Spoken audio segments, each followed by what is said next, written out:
Right, though, it's now time for this week's Outside, and it's been 2 years since Russia's invasion of Kyiv. And my guest today sat down for a world-exclusive interview with Vitali Klitschko, the renowned Mayor of Kyiv. Now, I'm pleased to say that I'm joined now by filmmaker Andrew Drury. Andrew, thank you very much for joining me. You've also interviewed Shamima Begum. We'll come on to that there. Oh, not again. Not again. But you have been doing the rounds talking about it. But, of course, you've been in Kyiv. You were there a couple of weeks ago, as I understand it. Yeah. Talk to me about what you saw and, you know, how did you get the interview? Just friends, just normal guy. He's very approachable. And for me, it was important because we've all been watching Israel. And I thought, you hardly see anything in the pages of the papers about Ukraine anymore. So I wanted to find what was happening. So I took the journey from Warsaw, a long journey and a shocking journey. It wasn't dangerous, the journey into there, but I think for me, the striking thing was driving past graveyards full of the blue and yellow flags and the amount of death of soldiers. And equally, being in Kyiv and it looked like a normal, ordinary city like London. You book into your hotel. The first thing that's striking, you've got your air raid shelter, which obviously isn't normal. There was nothing really unusual about it, or didn't seem it. It was only when we went to bed at night and the sirens go off. And you wake up to the news in the morning, another 40 or 50 dead. Oh, God. So the real, and I think 120 to 250 people die on the front line every day. So what are we seeing here on our screens? Because we've got rockets and things. These are from your footage? No, but they'll be the targets of the major cities. I think that's the Russian stuff that's targeting main cities of Ukraine. Yeah, it's frightening, isn't it? It is. Well, listen, shall we play part of your interview with Vitali Klitschko? Please, thank you. Let's have a listen to, this is Andrew Drury speaking to Vitali Klitschko in Kyiv. We never believe starting war in Ukraine. Ukraine always was a peaceful country where live more than 70 nations, and we was never ever aggressive to anyone. And as goodwill, we give up our nuclear weapons as a neutral country, and war in our homeland in the last second, in the last minute. We don't want to believe in that, but it happens. It was shocked. The first days, I guess everyone was in shock.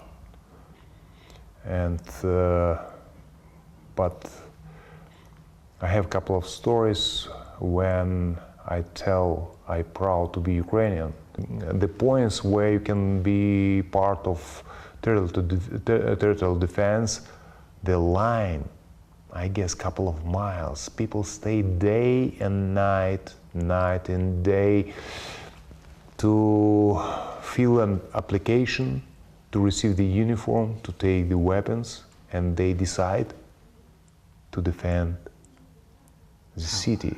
3 guys asking me, first of all I asked who you are. One of them was musician, another was actor, third one was doctor. Very peaceful profession. They asked me not to help them. They told in any second Russian tanks coming to our checkpoints. And we doesn't have heavy weapons. They not asked to move from that to save his lives. They ready to fight and ready to die. I never forget the body smell. The whole street of the body. Civilians. It's not special operation, it's not the war. By the way, war have rules, never touch civilians, women, children, old people. The butcher shocked the whole world. It's not the war, it's terrorism. We're looking likely to have Keir Starmer as our next Prime Minister. I know Boris Johnson's very friendly here. Do you have an opinion on Keir Starmer? Do you know much about him?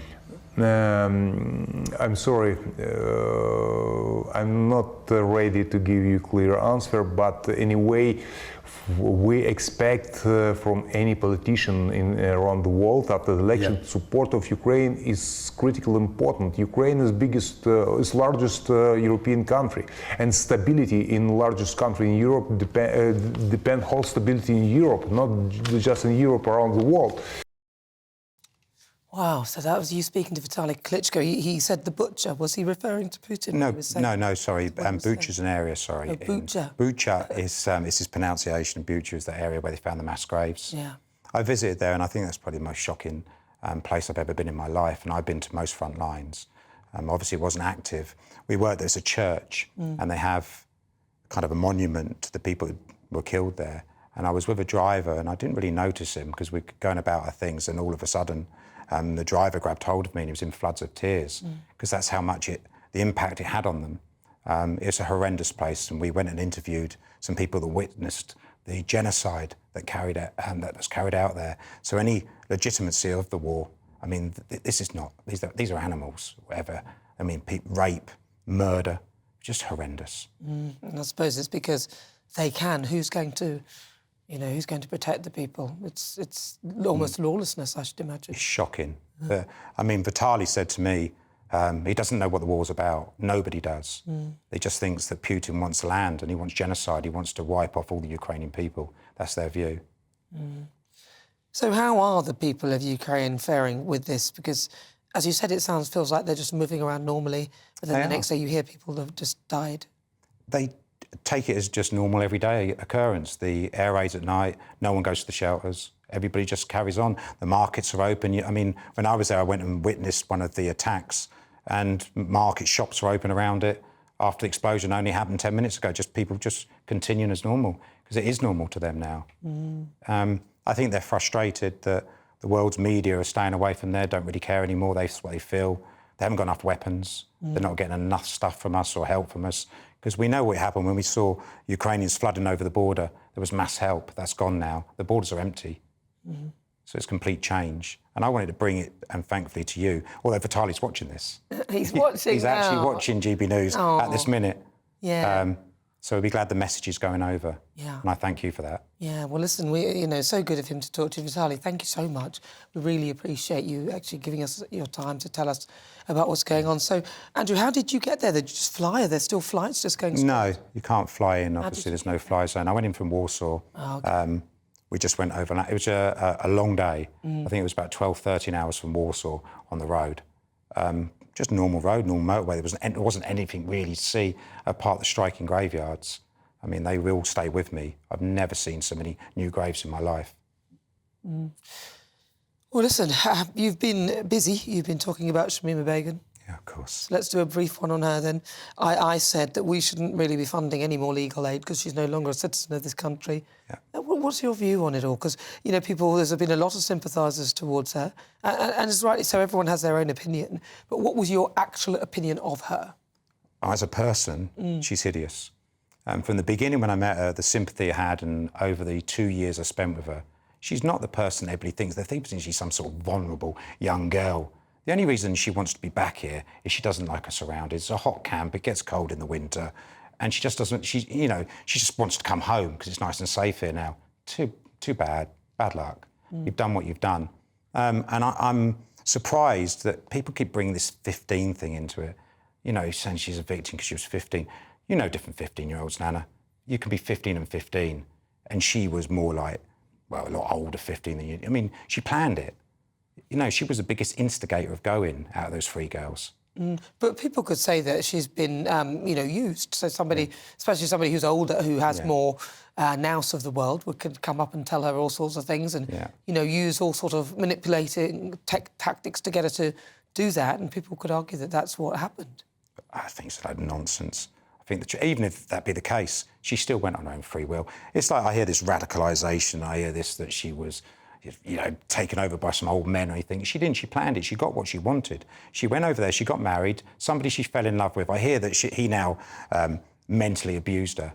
But that's not what she said to me. For a year, she told me how much she loved him and she'd like to go back with him. But she might have been saying that to you, as some women do, to sort of make everything sound rosy. No, nonsense. That's exactly what she did. She loved him. And now it doesn't help her by saying she loved the guy. No, that's nonsense, not at all. She's where she should be. Let's keep her there. Yeah, keep her there. And finally, to Ukraine, what do you think Ukraine needs then? You've seen it firsthand. Vitali. You talked about Yeah. Vitali. What would he want the world to be doing for Ukraine? Vitali, as he said, they're losing soldiers, which is the biggest fear. There's not enough men. They need weapons. They're not getting the weapons like they used to. And they're saying it's slowed up and slowed up and slowed up. And without those weapons, they can't fight. The Russians will be in. I think they are that close. The fight is hard. It's hard. They've just come through a winter. As I say, they're losing about 250 people a day. I mean, you think about that in numbers of soldiers, it's unbelievable. Well, what about on the Russian side? They must be losing a lot of people as well. Yeah, we don't hear any reports about that. Obviously, so nothing comes back. I would imagine they're losing more. It should just end. Yeah. I don't know why it's going on. I don't think anybody does. 2 years. 2 years. 2 years. 2 years. Yeah. But I've got a good friend in Vitali. Although the interview looked like it was sombre, we had some good fun too. We spoke about the Usyk fight. He spoke about his boxing. He believes Usyk will beat Tyson Fury. He says he needs to go on a diet. Tyson. So Tyson, if you listen to this, you need to get yourself on a diet. Well, and that's on Vitali, so take it seriously. So if people want to find out, have you put this anywhere on YouTube or somewhere like that, the full interview? Will it be somewhere for people to watch? Yeah, it'll be released on YouTube, and I hope everybody does watch it, because I think he says some important things. All right, where will they find it on YouTube? We haven't released it yet, but search my name, you'll definitely find it. One thing I want to say to you about our mayor and his mayor. Our mayor puts ULIS cameras up in every corner. He has to have guns. There's the difference in job. Well, Andrew Drury, thank you so much. Really good to talk to you there.